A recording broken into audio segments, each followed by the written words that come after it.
Mike Palmer here once again. Thanks for listening. This is the third of our 4 episodes on The Last Dance docuseries, which was available on ESPN through the height of the pandemic. It's now available on Netflix. I would recommend you check it out before listening, or you at least reawaken your memory of 1990s basketball.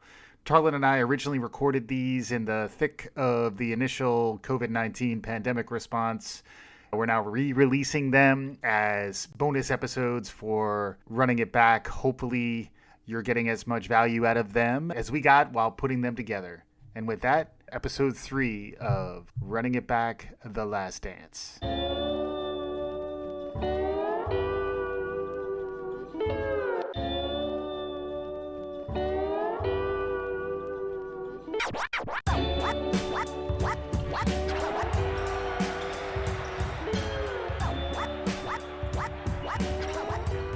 Welcome to Running It Back, the sports and lessons learned podcast with Tarlin Ray and Mike Palmer. Tarlin, how are you? I'm actually a little sad. Because we're at the penultimate episode. That is the reason why I'm a little sad. Yeah, penultimate is also an excellent word. Try to write it down. I couldn't spell it, but go on. Yeah, second to last. It's the second to last edition of the Last Dance breakdown shows of Running It Back. But we're still in discussions about maintaining this dynamic, continuing to talk about lessons learned from basketball, lessons learned from sports, documentaries. We'll figure it out, but there's a lot to learn from The Last Dance, which is chronicling the 1990s Bulls, the Michael Jordan experience. That's what we're going to talk about now, second to last edition of breaking down that. And then TBD, maybe we continue to run it back maybe after that. We'll see. The next big release, they pushed up the release of the Hamilton movie, so maybe that's next time. It's all within the world of possibility, but right now, we want to talk about episodes 7 and 8 of The Last Dance. Lots going on. A little wistful, but also you got to enjoy what you got while you got it. If The Last Dance teaches us anything, it's that when you have something special, enjoy. If it's on a Mother's Day and you say, remember, I'll be on the couch from 6 to 8, and your daughter says, it's not Father's Day. You say, oh, maybe I should tape it. Yeah, it's true. It was a bit of a trap game for fathers who cared about The Last Dance, but also cared about the women and the mothers in their lives. So good job by us that we're doing this. We were able to watch episodes 7 and 8 respectively. And in terms of the saga, it was a bit of a trap game for Jordan too, right? This is for the hero's quest to be realized through the Michael Jordan and also the supporting cast around the 90s Bulls. They had to face some adversity, and there was plenty of adversity to be faced in episodes 7 and 8, going right into Jordan leaving basketball to pursue his dream of baseball. Your worst fears are being realized, Tarlin. And then his return to the Bulls in 1995, which then heads into the first of the second Threepeat in 96. So that's the main flashback period that's covered. And then if you're looking at where he is in the 1998 season, it heads right into the series with Reggie Miller and the Indiana Pacers. A veritable cornucopia of 90s basketball nostalgia for me. For me, it made me want to play NBA Jam again. But where are you at? But you said Jam, so why don't we go Space Jam? Oh my God, let's go Space Jam. Yeah. Because daughters ran across the movie a week ago and decided to watch Space Jam. I'm like, I'm all in. Mm-hmm. They're asking questions. Who's that tall guy? Who's the short guy? See that Muggsy, little Sean Bradley. Yeah. But then to find out what was happening behind the scenes. So this is, if you talk about the 92 Olympic team in Monaco having the best basketball ever that no one ever saw. Yeah. This is another game that no one ever knew about. Yeah. Where Warner Brothers built a gym for Jordan. Right. And people descended in from everywhere to go play. Players. Yeah. Players. No fans. Players. Yeah. Miller. Right. Ewing. Juwan Howard looking pretty Juwan fit. Howard looking like he was a Fab Fiver, a true Fab Fiver. The longest, by the way, he lasted in the pros longer than any of the Fab Fivers, right? Would you have said that when you were looking at that squad? Right. Probably not. But just amazing that they said Jordan just goes to his energy level, but film all day, then play at 7 at night for a few hours, and then left. Right. And people thought he was a freak show. I did read an article. I'm a UCLA Bruin fan, diehard. Yeah. Bruins had just come off winning the national championship. Is that the Tyus Edney O'Bannon? Tyus Edney O'Bannon, Charles O'Bannon, Toby Bailey, George Zedek. Okay, that's a deep cut. I wouldn't have gone there. Yeah, Cameron Dollar. Do you want me to? Cameron Dollar, I vaguely remember because that's a good name. Yeah. Chris Johnson, Marcus Johnson's son, didn't get off the bench. He averaged like 3 points. Yeah. He played in that run, and he was one of Jordan's favorite guys.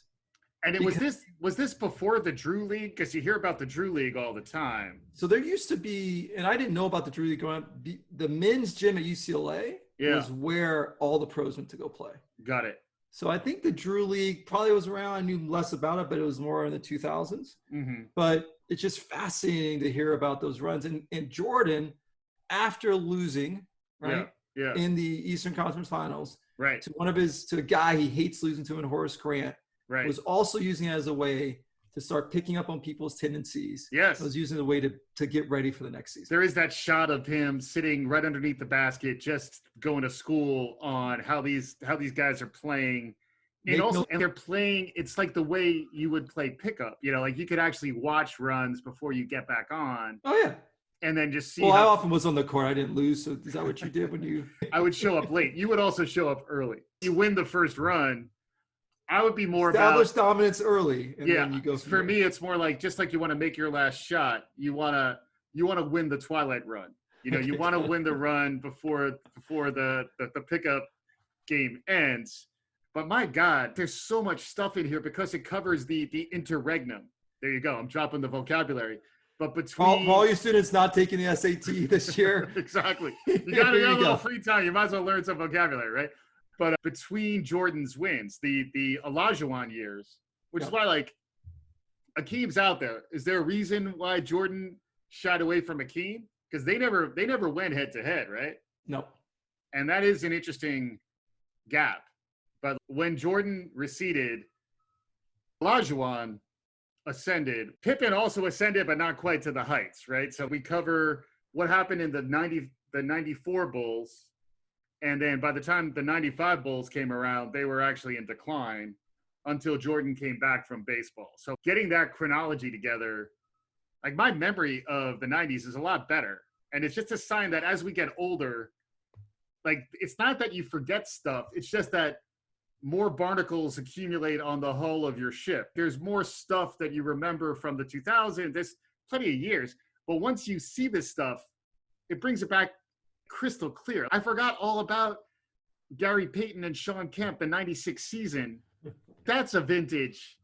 That's a legendary finals. Where do you want to go next? You talk about 94. I mean, if we run back the tape, I said I hoped that we wouldn't cover a lot of baseball. We did, and actually we covered in a way that you felt like you knew a little bit more about Michael. You predicted a little bit more Kerr.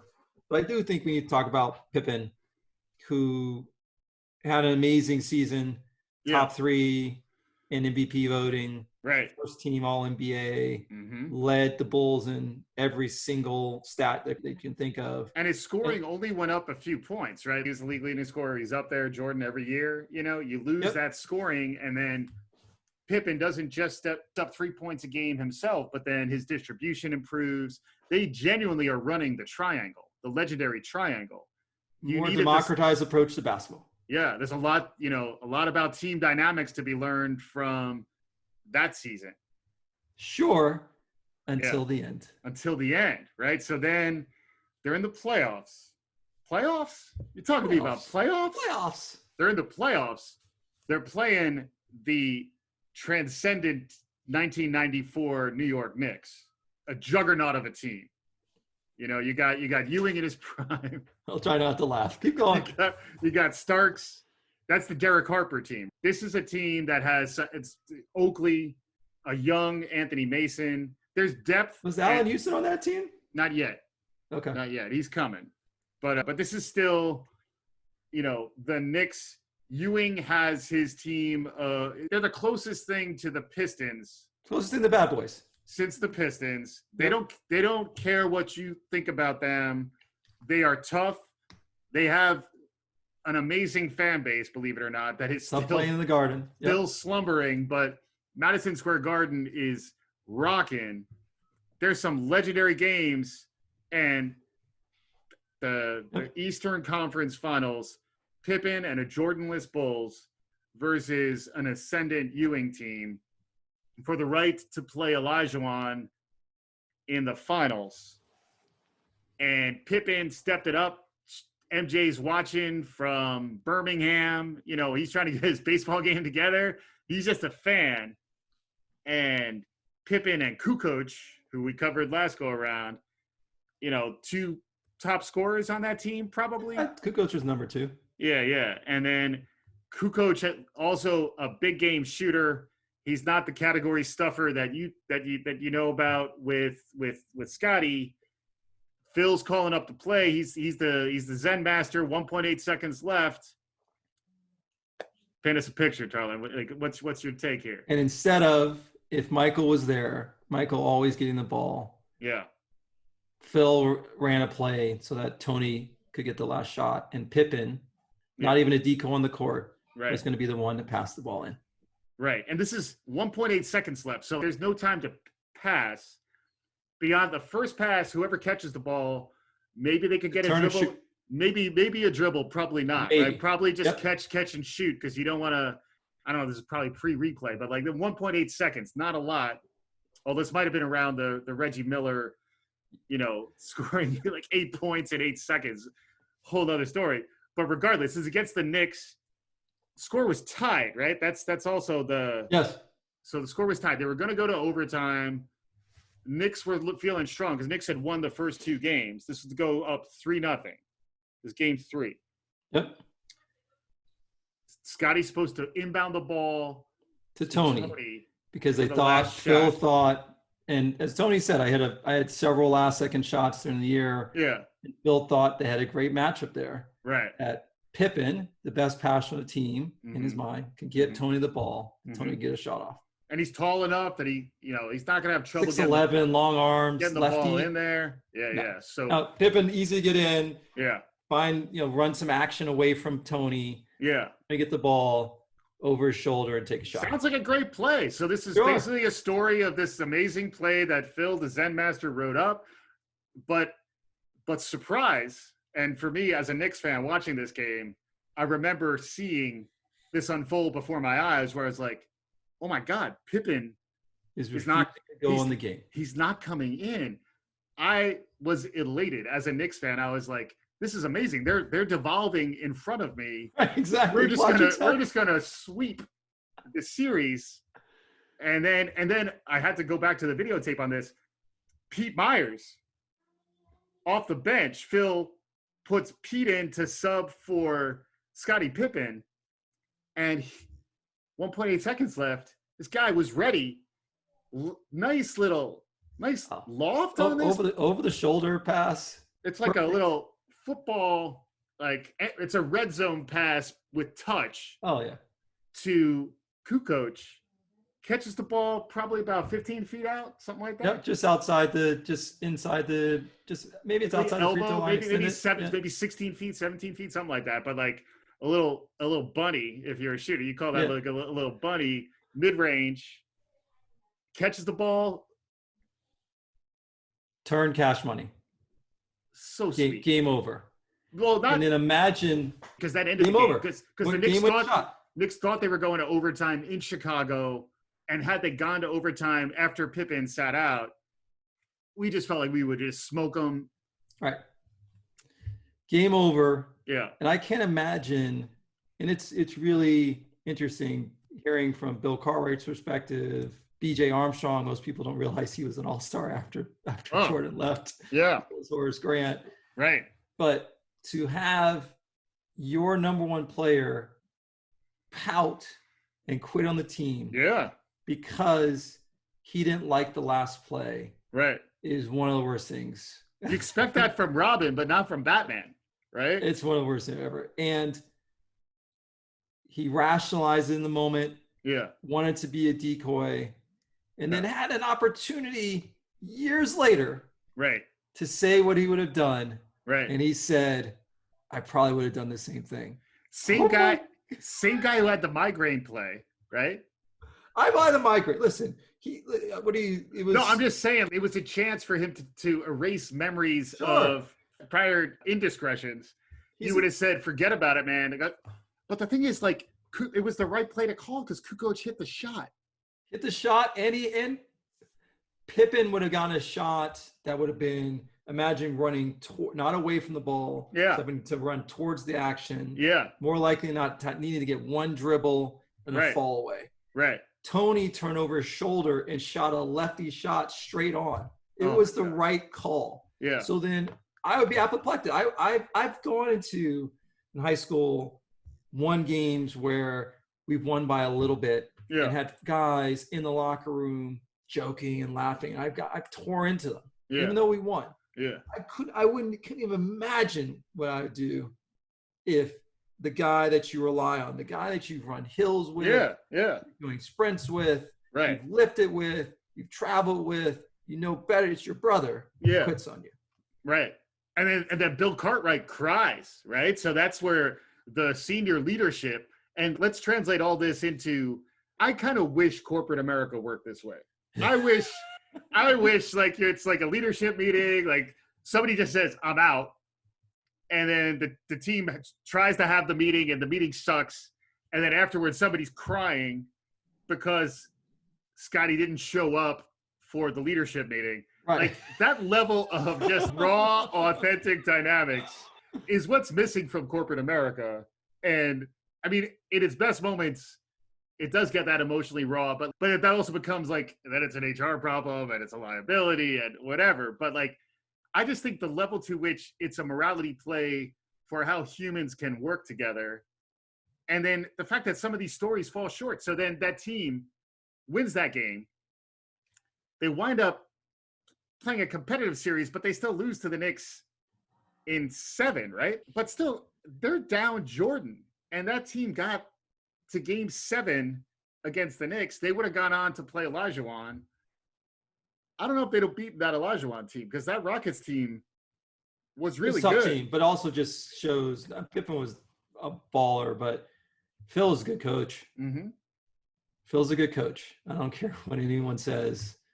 He had talent, but with that team, So I think we landed in the right place. So Scottie, this was very much about Scottie, but it was also about Michael.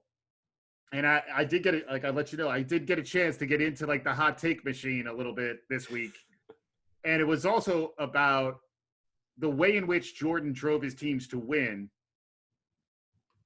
results in teammates who don't really love him, you know? So like they appreciate what he did, and they appreciate him as the greatest of all times and the fact that they had a chance to win with him.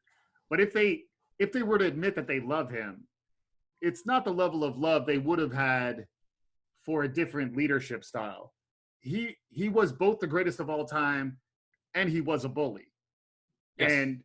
And that, to me, what that brings me to, and I would still call him the GOAT, not LeBron, but LeBron is less of a bully. LeBron's team vibe is somewhere between the way Scottie led the team and the way Michael leads the team.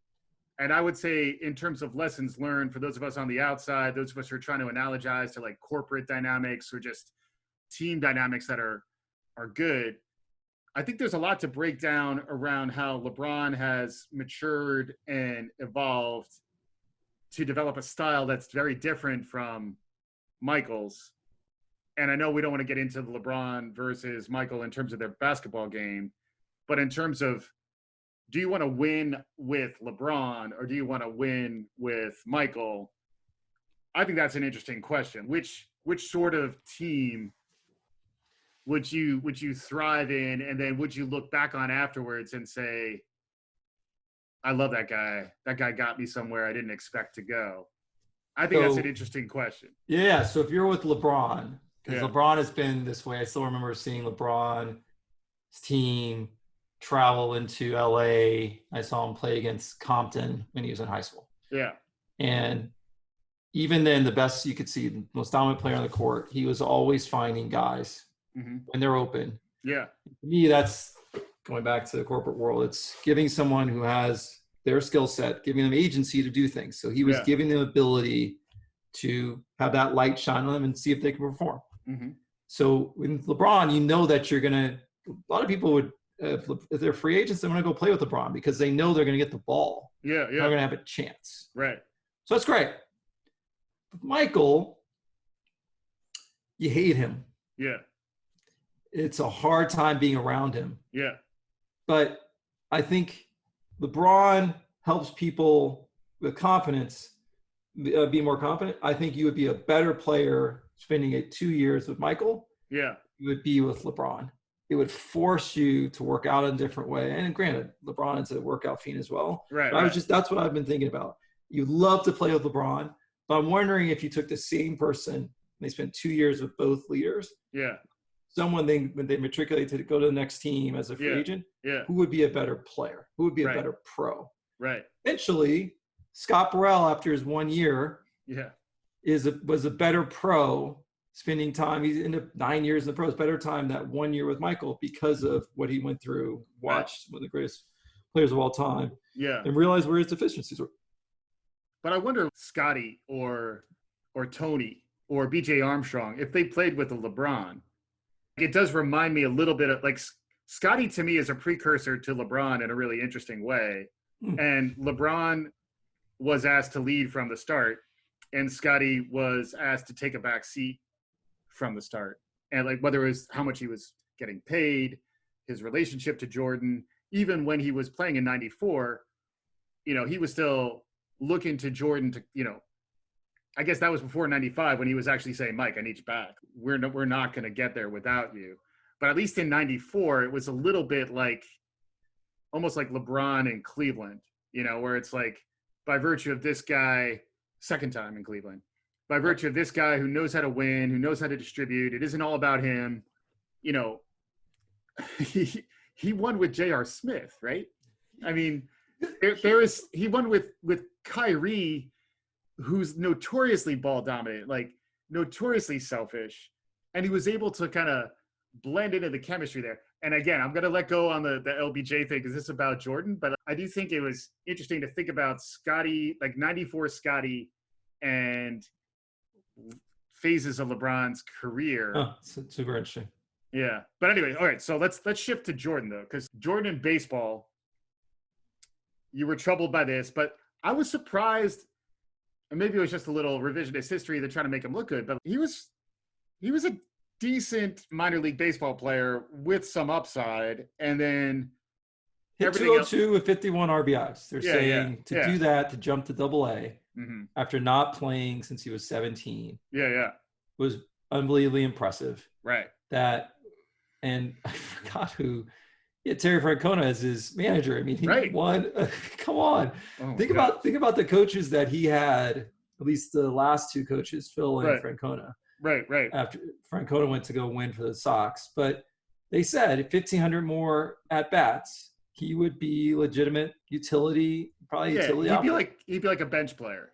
In the majors. Yeah. Rangy. Yeah. Supposedly, I don't know if he had a seed of an arm, but it seemed like he had a strong enough arm. He'd be like a Pete Myers of Major League Baseball. Yeah, exactly.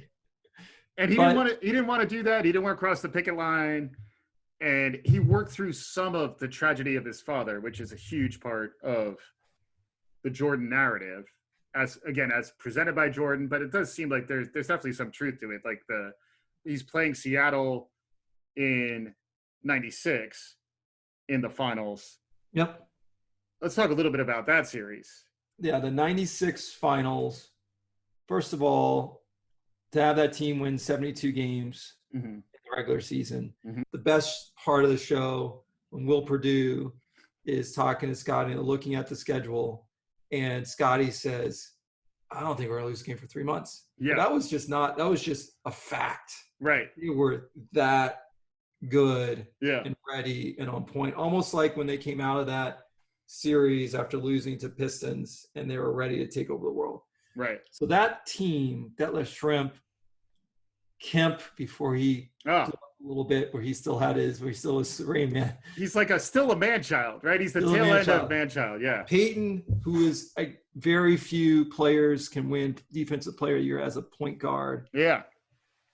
And George Karl. And to not remember the series where you had the Defensive Player of the Year, but for 3 games was not guarding Jordan.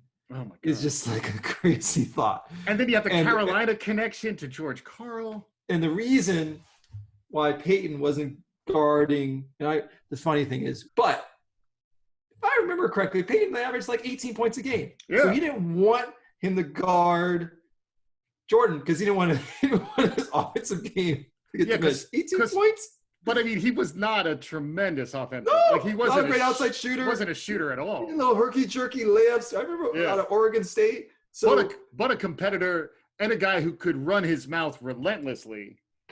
And that was the other thing. Jordan talking trash, because we talked about that last episode. This episode, he started talking about the B.J. Armstrong, LeBradford Smith. I might have, if I ever had a fake ID, might have been LeBradford something. Might have. It's pretty good. But like, my middle name is Bradford. And La is classy in French, right? So it all works. But my God, and then Jordan talking about, it's the same thing I was saying, where like there's certain people you talk trash to kind of assert your dominance over them and like crush them. There's certain people you just don't talk to Mike. Like you are zipped when you're playing Jordan, even though you want to talk to him because you know he's talking to you, but just don't give him any motivation. You want to be invisible. And Payton didn't care. And then to see Jordan laughing at Payton's still talking. But the thing is, Payton does have that narrative. He still doesn't know what would have happened. He doesn't know. For the 3 games that he guarded Jordan, because they won 6. Mm-hmm. Jordan scoring average went down, field goal percentage went down. Mm-hmm. He was just a much less efficient player. I mean, 5 for 17, 6 for 18. Right. He guarded him well. Right. But still, Jordan can only scoreboard, right? Yeah. I got the trophy. Yeah. I don't remember all that. And they won on Father's Day, breaks down crying. It's some powerful stuff. And then on the other side, you have, we're setting up for Reggie Miller. Which is going to be awesome. Reggie Miller, episode 9. And then a little anticlimactic in terms of the Utah series, right? So I'm not sure what other wrinkles they're going to bring in, because they brought in the supporting cast, like Steve Kerr getting punching Jordan and getting punched back. Punch him in the chest, get punched in the face. You can take a punch, which tells you a lot of why he can handle the Warriors and why he is the way he is with Draymond Green. And Jordan apologized. So Jordan very seldom apologized. He realized I screwed up. I'm going to apologize because he knows I may be a bully, but I shouldn't be bullying the smallest guy on the court. I shouldn't be physically bullied. Like his bullying was typically psychological intimidation and dominance. Like, and that's why we got to talk more about what you can learn from as a manager or as a leader. Because like he's a wartime consigliere. He's winning because it's war. He doesn't care. Like if Jordan had an HR department, he would be suspended immediately. Like you're not allowed to operate that way. Yeah, but what you learn it's just all about advocating for yourself. Mm-hmm. A lot of people will cower. Yeah. A lot of people will speak up and then maybe it doesn't get hurt. But if you advocate for yourself, which is what Kerr did, had confidence enough in his ability and what he was trying to do. Yeah. Jordan had respect for that. Right. Managers will take a lot. They will ask a lot from their team. Yeah. Sometimes with blinders, not realizing they're star performers, they're milking dry. Right. Person that will step up and say, "You're crushing me. You need to have a different perspective. Here's what I need." They actually become partners versus a manager-employee relationship. You know what I'm coming to from this too, and I think Kerr is an interesting example of it. But from the '90s Bulls, the management lessons are more coming from Phil. What did Phil do? Yep. And then if you look at the LeBron era, which is also the Steve Kerr era, by that point, what was LeBron doing? And it's still the Phil remove that Steve Kerr had. Steve Kerr learned from Phil and Popovich, and then was able to lead a team. By the time we're in the teens and it's LeBron and Golden State, you need a Phil-like sensibility to win. But I think what's interesting is that the players are no longer Jordan-like. Like the players are no longer dominating. Because honestly, I do think the quality of his cohort, especially once Barkley was gone, once you get to the second phase, Olajuwon's not making it to the finals anymore. After maybe the 96 Seattle team, there's not the quality. And I'm a Knicks. We lost in the World Championship, and we lost in the World Championship of hoops. Yeah, that's why we had just watered down pros. We were laughing stock on their national stage. So we went into a dark phase until the Lakers came back and we had Threepeat. But also until first Jordan came back and saved the league, though, right? Because had he not come back, had they not crushed through that run, and then especially culminating in beating, I mean, how easy was it for all of us to root against Utah when Jordan was trying to win his last dance? Everybody by that point was rooting. It was like the last episode of Seinfeld. Like it was like you had to be behind him, even if you had a little bit of haterade earlier on. Tons to talk about. We could literally go on and on. So if we could get more time, we will. But this has been a ton of fun. Tarlin, always a pleasure. We got to get more of this in because we're winding down. You know, I don't know how we get it all in. Any parting shots, final thoughts for this? We may get more, but this might be all that you get. Final thoughts. Bring some tissues on Sunday. Oh my God. Not a dry eye in the house. Tarlin Ray running it back. This can't be our last dance next week. There's too much magic happening here. Hopefully y'all are enjoying it. We'll continue to run it back through the last dance and we'll explore where this goes afterwards. Thanks again for listening.